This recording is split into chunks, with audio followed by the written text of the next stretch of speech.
Hello and welcome back to another episode of the Console Gaffer Dagenham Redbridge save Season 1 in the Premier League. As you can see the date in the top corner, we are into the 3rd of February 2031. And it's been not a too bad season so far, but what we'll do is we'll run through the fixtures, we'll bring you up to date of where we are with the save so far, with a few highlights along the way. So last episode we left after the first game of the season, a baptism of fire at home to Liverpool, which was a comfortable Liverpool 4-1 victory. It was easy for Liverpool. We didn't let a glove in them. Max Thompson really kept the score down. We struggled in that game, but it's first game of the season. But we then played Bournemouth at home for the first game at the stadium in the Premier League, and it was a 1-0 win. If I was going to say it would be comfortable, I'd be lying. We did have most of the possession of the game, but Bournemouth, we both had joint shot. You can see the XG was pretty similar, but the goal came from our first ever Premier League win. After some good football at the edge of the box was cleared away. Samuel knocked the ball inside to Baldi. Baldi to Bernardo, back to Baldi. We played it across, and it was tucked away by Kalulu. An own goal was our first win at home, was in the Premier League, was due to an own goal, but we will take it. They then played our next game, which was away from home to Arsenal, which Arsenal beat us again comfortably by 2-0, although it was late goals from Declan Rice and Bukayo Saka. We defended really well, but we just had nothing at the end of the day. We just struggled to get anything to really lay a glove on Arsenal at all. Then we were at home to Swindon in the Carabao Cup second round, and we drew 0-0, but we won on penalties. So that was great. Moved to the next round of the Carabao Cup. We then played Southampton at home. These were the games at the start of the season that I thought we needed to really have a go at, especially at home, and we did. As you can see, we absolutely dominated the ball because our midfield three are very good on the ball. Dominated the ball, 71% possession. But again, we gave up some chances, and again the XG was pretty similar. But it was a 2-1 victory. Danny Perez assisting George. Emmanuel Amenga, who I had in my Celtic save for Southampton, equalised in the 25th minute. But Paulo Bernardo, the man from last season, who was excellent, goals and assists. So the first goal came from our own goal kick in the first half. A long ball forward to George. George brought the ball down. Danny Perez shot, and it into the back of the net it goes. And that was 1-0.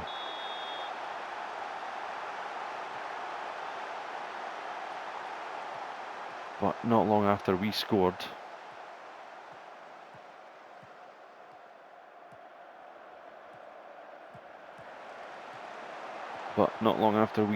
Southampton got an equaliser. A long ball over the top.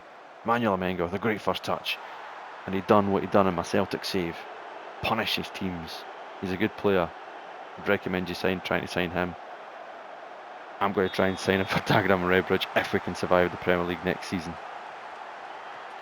But then into the second half, and Bernardo to Baldi. Baldi back to Bernardo. Bernardo in the penalty area. Back to Perez. But it's a great finish from Paulo Bernardo to get his first goal of the season and our second home win of the season in the Premier League. So from the Southampton game, we played Manchester United in the Carabao Cup third round, and it was a 1-1 draw away from home.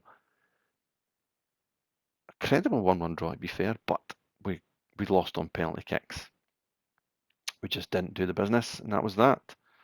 Then we played Crystal Palace away from home, and we got our first away win of the season, a 2-1 victory over Crystal Palace. Paulo Bernardo and Samuel Grosso with the goals. Excellent again from Paulo Bernardo, and a fantastic first away win of the season for the boys. We then played Everton at home, and it was another 2-2, and it was another undefeated game at home, which, like I've said, our home form is going to be vitally important this season, and we managed to sneak a 2-2 draw. We're 2-0 up in the first half, but we just couldn't see it out. We struggled in the second half, and Tammy Abraham with a double. And that was that. We then went to Old Trafford and actually done not too badly at Old Trafford, to be fair. Again though, 31 shots, Man United had 11 on target and an XG of 419, so we kind of got off with one, but it finished 2-1.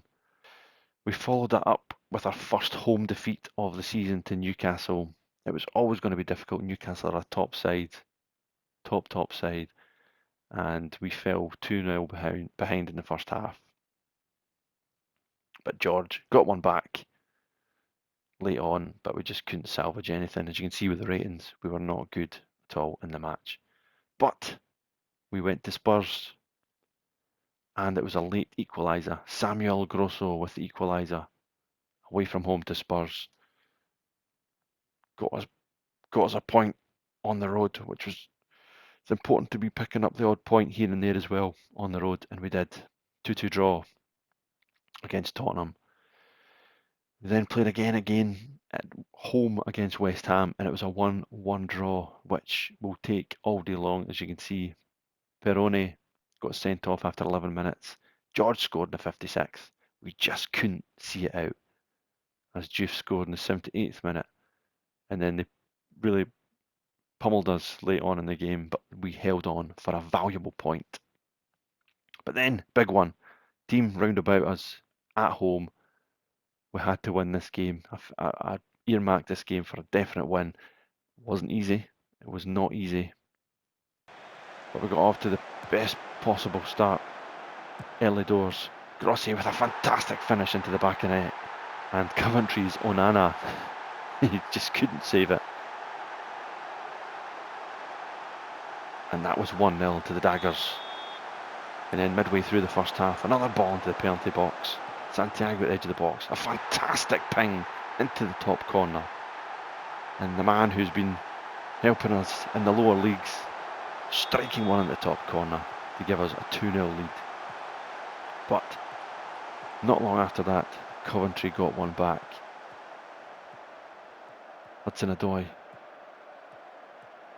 down the line, played the ball in, and Tony Martinez with a flashing header near post to give Coventry a way back in the game. But in the second half, we managed to get a third, and hopefully that was the goal to kill the game. Good football again from the boys. Santiago to Danny Perez. Back to Santiago. Gives the ball to Ali. Two of them combining. Good patient football from us. Santiago. Paulo Bernardo. Lovely ball through to Grossi. Delivers the ball in, and George. Great football from the boys. And that was 3-1. And you felt then the game was done. But then Coventry, a few minutes to play, got one back from a corner, headed into the back of the net, and it finished 3-2. So as you can see by the stats, we were the better team. Overall, again, possession was good, shots 17, 9 on target. We're giving a few up, but it's just the way we play. So after the Coventry game, we went away from Aston Villa and got an absolute chasing from Aston Villa. 3-0, easy as you like. But another good one though. Sunderland at home. George and Paulo Bernardo, after falling behind to Sunderland, we pulled it back with George and Paulo Bernardo with the goals. Paulo Bernardo again, what a player he's been for signing for nothing from Celtic last summer in the Championship. So another home win, another home 3 points. Excellent from us. We then went away from home to Chelsea. And again, we had a little bit more possession than Chelsea, but again, shot-wise, 24, 11 on target. We just couldn't hurt them. We've just not got that real... We've just not got that real top-class quality to really go to places like this and hurt teams. But it's only the first season. We've just got to try and stay in the league, take it from there. If I can find out where I am. After the Chelsea match, we were at home again to Brentford, and another superb performance from the boys. Yassim Yassin with the goal, and another Paulo Bernardo goal to give us a 2-1 victory at home against Brentford. But another big one for us was the first game, the first meeting of the season against Leeds.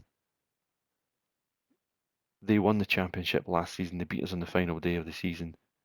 And this was always going to be a huge, huge match for both teams, both promoted teams, to try and get the points on the board. But this was a vital 3 points for us. A great win away from home. So late on in the first half, Grossi played the ball to the back post, and George with a thumping header. The flag went up, but VAR said the goal was good. And that was 1-0. And that was it. That was the goal that gave us the victory against Leeds United. With back-to-back draws. One at home to Brighton, which they are a solid Premier League team. An own goal in the 82nd minute got us back in it. And then an away point against Leicester. 2-2. George again at the double. But then, 1st of January, we played Arsenal at home and we managed to sneak a 1-1 draw. We got absolutely, I wouldn't say battered. The stats look more even than what the game actually was. Arsenal were the better team. As you can see by their XG, they had 3 clear-cut chances. But the stats make it look a lot tighter. It wasn't. It was a tough game. But you can see from the first game against Arsenal to this game at home, the home form was very, very important for us. And it was a 1-1 draw. Nwaneri with the goal after 5 minutes. And you really feared the worst for us. But Grosso with the goal after another Danny Perez assist. And Liam Scales. Shout out to Liam Scales. What a signing he's been for free from Celtic in the summer. Just giving us that wee bit of experience. So we followed the 1-1 draw up against Arsenal with a 1-0, potent 1-0 victory against Southampton away from home. Mariano Santiago with the goal, and after 22 minutes, that gave us another valuable 3 points and another good win on the road. But as to be expected, we went to the Etihad and we lost by 3-0. A double from Haaland and a Dejan Kulusevski goal as well. 28 shots they had, 13 on target. It was a battering, a real battering. It was just good that we kept the score down, because we don't want to get an absolute smashing, because that's not good for the confidence. But Man City demolished us in that game. We then followed it up with another defeat on penalties in the English FA Cup. I'm desperate to try and get a decent run in the Cup. But Burnley, 3-3 draw away from home, and they put us out on penalties. Then we went to Bournemouth, and it was a 0-0 draw against Bournemouth in the Premier League. Board draw, we'll take it all day long. Another very, very important point. We then followed that up again with another fantastic fantastic home performance. The first game against Liverpool, and it just shows you how far we've come. First game against Liverpool, we got absolutely battered and lost 4-1. This game at home, we got battered but drew 1-1. And I'd say actually we were the better team in this game. Wirtz scored after 25 minutes, but then George got another equaliser late on, 81st minute, which we absolutely deserved in the game.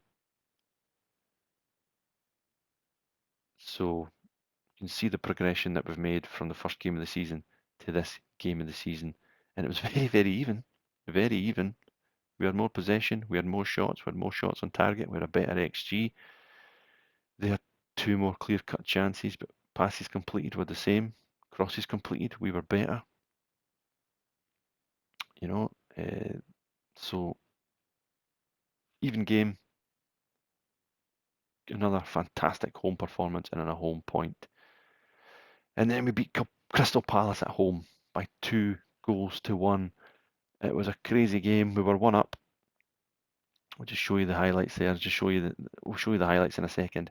We were 1 up after 11 minutes. Scales then, we thought, sealed the points.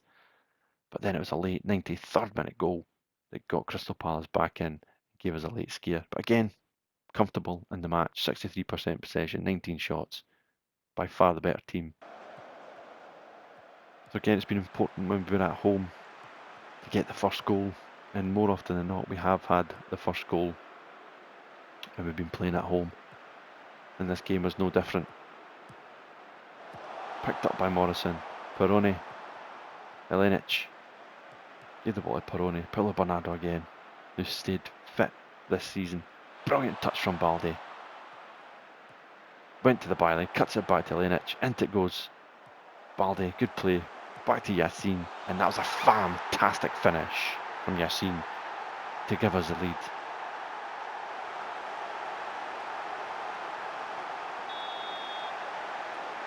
And then 91st minute, Santiago with the corner.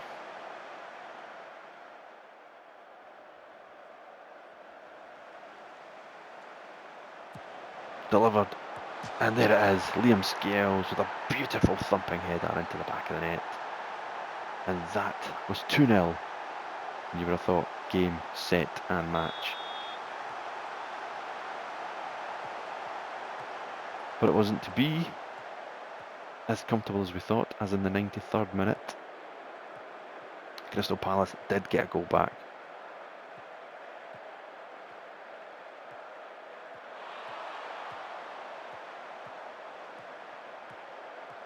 Ball through, and Sirako with a fabulous finish past Thompson to make it 2-1.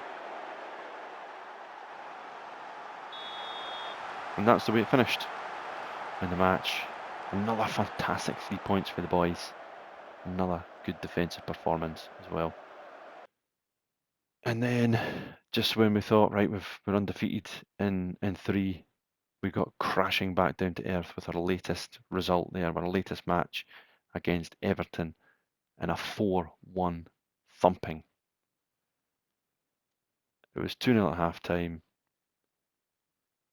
It's 3-0 soon after. We got one back, but it was nothing.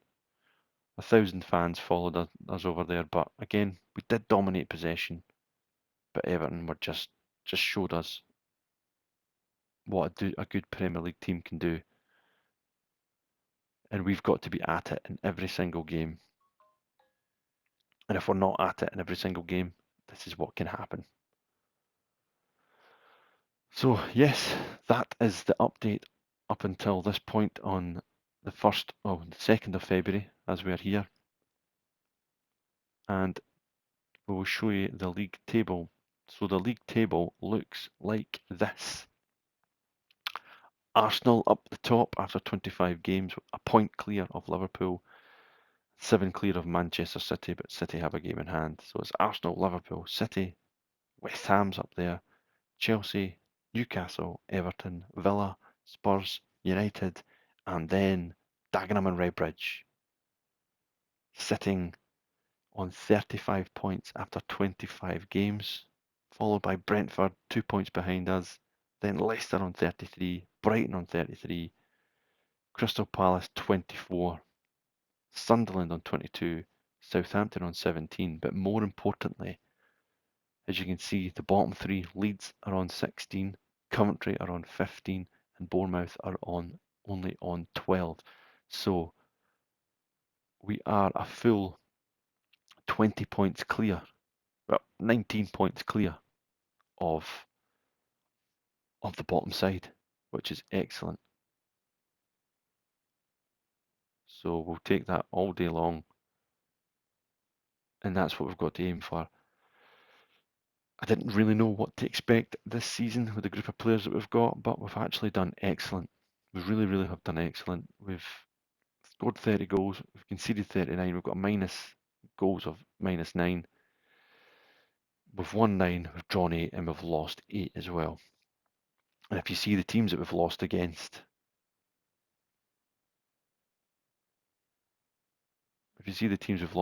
Liverpool, Arsenal, Man United, Newcastle, Villa, Chelsea, City, and Everton, really teams that you would expect us to lose against.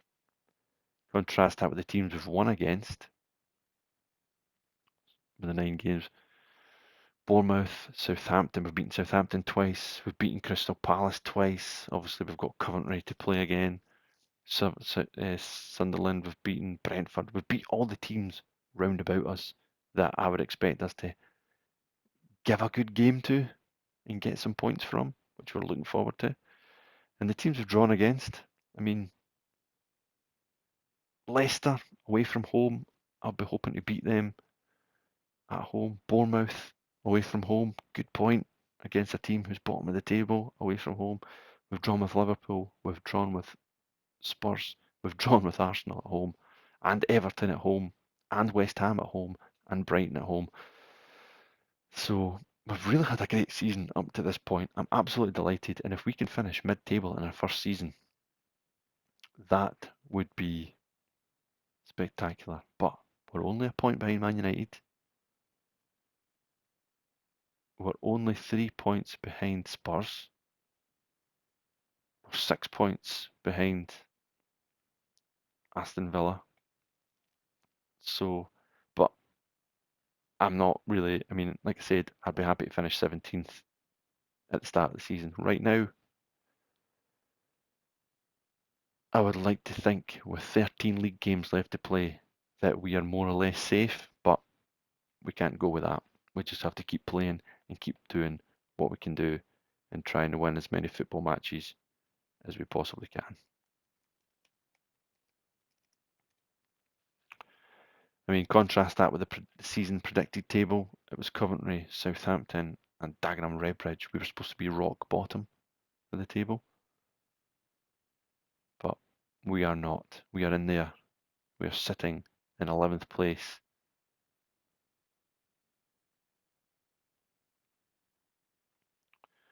So if we have a wee quick look at our transfers, we brought in 2 players later on in the window. Maximo Perrone, very good player by the way, very, very good player. We signed him from AC Milan for £4.7 million. And the only reason we can pay that is simply because the Premier League money. The Premier League money is scary. It really is scary. I mean, I'm spending a lot of money in wages, and we're still increasing and increasing the budget, the club's budget. So we really are improving. So we signed a player with really some good pedigree, you know. A couple of seasons ago, he went to AC Milan for £31 million. We've managed to get him for £4.7 million. He is a real top player for us this season. 19 appearances, 2 assists, solid, 6.84, and this team rating is excellent. As you can see, all his stats, 28 years old, he's not capped for Argentina. We are paying him over the odds, £79,000. But again, that's what I mean, the Premier League money is frightening. But you look at his stats, technique's great, passing's great, tackling's pretty good, his first touch is great. He's got all the great mental attributes that we need for this club to be relatively successful, we need the work rate, we need the teamwork, we need the leadership, we need the decision making, we need the composure, the concentration, the bravery, and his physicals are excellent as well. What a signing he has been to the club. We then also got in on loan Enzo Coffey. Winger, can play left back, left wing back, but we've been playing him as left winger. And he's done pretty well. 1 goal, 3 assists for us this season. He's been dovetailing quite well with Yassin. So yeah, got him on loan. Again, he's played pretty well for us. And I'm not sure, is there a optional fee for him? Yes, we can sign him for £8.5 million if we deem that he's good enough for us at the end of the season. So yeah, that was the 2 players that we signed in the end of the transfer window. The transfer window here, I think it finishes today. We've tried to get a couple of players in, but it has not really worked that way. So if I go to the messages, we're trying to get Kamari Doumbia in. So we'll see what happens with that. The midfield player. In fact, forget that. We tried to sign Buhadane. He was ready. We had the contract agreed, but he chose Hoffenheim in the end, so we didn't get him. We also had a deal in place for Conrad Harder up front as well, but we couldn't get that one over the line either, so we missed out on 2 decent strikers. But it is what it is. So we'll just move on and crack on from there and see what this. I don't think we really need to push the boat out, because if you look at George this season, the man we've got on loan from Monaco, he scored 8 goals and 2 assists in the Premier League this season. We're playing him as a target forward, and since he's been played as a target forward, he started to score a few goals for us, and the 8 goals have been very, very important. And you look at the rest of the squad, we've got goals coming elsewhere. Paulo Bernardo has scored 6, and he's got 6 assists as well. Excellent for him. Danny Perez has scored 4 goals. Samuel Grossi has scored 4 goals. Gassim Yassin has scored 3 goals. So the team has got goals in them. Not loads and loads, but they've got goals in them. So overall, I'm very, very happy with the team and the squad. The one good thing we've had this season is we've not had too many injuries. So we've managed to play the main players. As you can see, Thompson, Elenic, Morrison and Scales have played all 28 Premier League games this season so far. Paulo Bernardo has also played all 28 Premier League games so far this season. And that really makes that the spine of your team really makes it solid in there. So if we look at the club's finances, so we got the initial hit by being promoted into the Premier League, as you can see there. But since then, I mean, you look from the start of the season, each month the money is going up, and that is just solely due to TV money. Solely due to the TV money. I mean, we're spending £5.8 million, but what's come in is £10.5 million, and it's just like I say, it's solely TV money, which is absolutely tremendous. It really is tremendous. So staying in this league this season is imperative for us to then boost again and go again and try to improve not only on the park but off the park as well. Just another wee quick thing to show you, we expanded the stadium, which I was a wee bit frustrated about because we expanded the stadium and added 2,684 seats, but the capacity dropped. So we've got a 5,000 seater we've got a 5,000 all seater stadium now, but we dropped like 600 and odd seats. So we've actually gotten smaller. But we've put in undersoil heating and the pitch condition is perfect. So yeah, I think I have asked for a new stadium to be fair, but I don't think we're there yet. We're selling out the stadium week on week when we're at home, so I'm hoping. I'm going to maybe ask again to see if we can expand the stadium and see what they say. We've got money. We have got money in the bank. So I'll ask them again and see if they can expand the stadium further, give us a few more seats to get a few more pennies in. So yeah, that's where we are coming into this point in time of the season. We've been excellent up to this point. The squad's looking good. Max Thompson is the only player that's average rating is over 7.0, but like I said, he's been excellent for me since signing last season. Really, really good. Brilliant number one. So yeah, that's us. What we'll do with a good update, and we will come back for the end of the season or near the end of the season to show you where we finish in the Premier League and then the plans for the next again season. Because if we keep going in this trajectory, I think there's nothing stopping us getting into Europe in the next 2 years. But let's not jump before we can even walk here. So next game we've got is Sunderland, and then the big one is home to Manchester City, which is televised. And you can see we've had a fair few televised games. That's why the money is rolling in for us as well. So we've got a televised game against Man City. They've then got an away game televised back-to-backs, Coventry and Leicester. Then they'll take it from there. But really enjoying the save. Really enjoying the save. Got the boys promoted. Really doing well in the Premier League. So yeah, as always, thanks for tuning in, and we will see you in the next episode at the end of the season to see where the Daggers have finished in their first season in the Premier League.